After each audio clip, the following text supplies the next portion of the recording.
First semester payout sa Asenso Pamilya One Family One Professional Program gipanguluhan ni Governor Uaminal gitutukan ni Leon Schmidalio ang maong balita ani ang iyang report.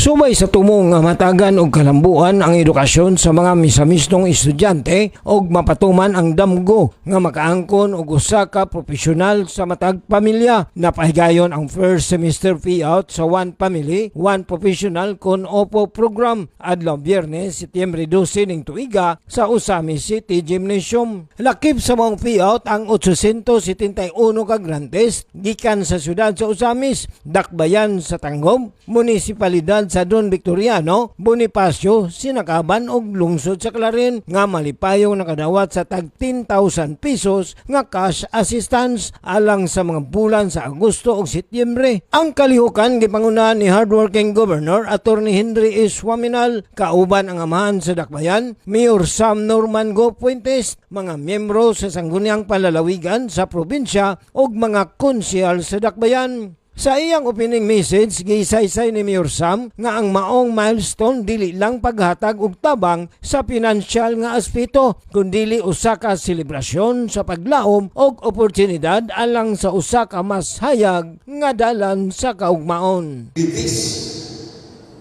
milestone is also a celebration of hope. It is celebration of hope because it is an opportunity for a road to a brighter future for you here.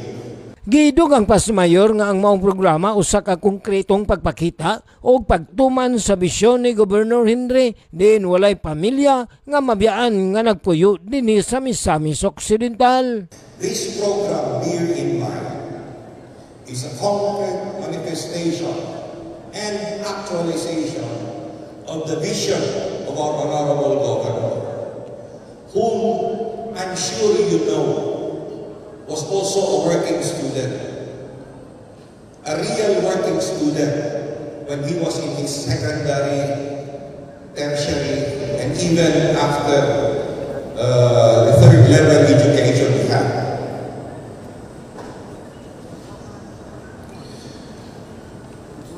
This concrete manifestation is based on his concept that an empowered and progressive city or province under the Asenso administration is that no family should ever be left behind. That is why that is one professional, one family. Kini gisigundahan ni Governor Henry nga nagpasabot nga sukad na mugna ang dalaygong programa, daghan na sa mga grantes ang makapamatuod nga kini nga inisyatiba usa ka buhing pamatuod sa commitment sa probinsya nga walay misamisnon nga mabilin sa pag-asenso. Sukad atong nasugdan kini atong One Family One Professional Program, kamo mismo can testify that this initiative is a living proof sa atong commitment sa Misamis Occidental nga kita diri, we do not leave our people behind. Wala nato biyahe ang mga katawhan sa atong paglambo kung dili sama sa Ginoo una usab ang katawhan sa other development programs nato sa atong probinsya. Gidugang pa sa gobernador, we have accepted the responsibility to ensure that every family kutob sa mahimo adunay usa ka professional. So this is our program, One Family, One Professional. Someone who can help their household stand on its own. Someone can bring pride and someone who can contribute sa progreso sa atong probinsya. Mapasigarbo no sab niya gipadaya nga sukad na mugna ang UPO program ana sa 655 ka grantes ang nakagraduar sa miaging semester og sa maong mga graduates 47 ang nakadawat og Latin honors usa ka dakong garbo alang sa mga misamisnon. Since the pag-start sa mga programa, there are already 655 grantees who graduated from our program in the last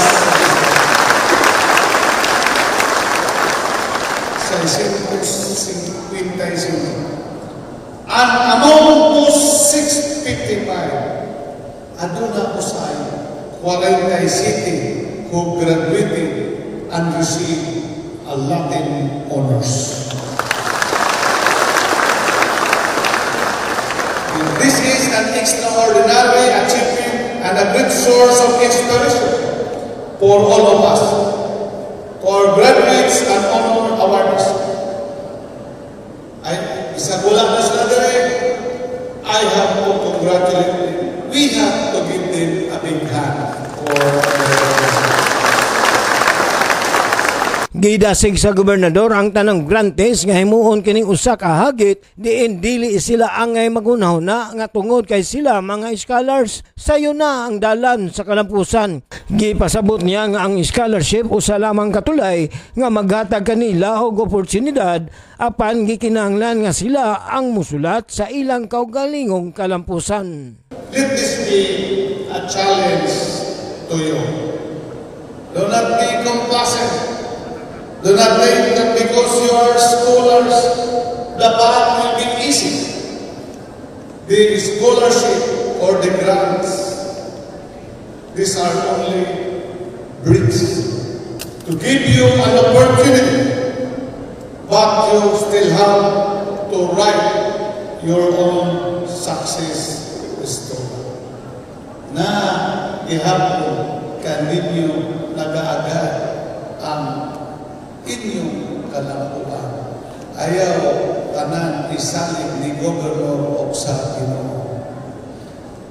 Success is never given for free. It is earned through hard work, perseverance, and dedication.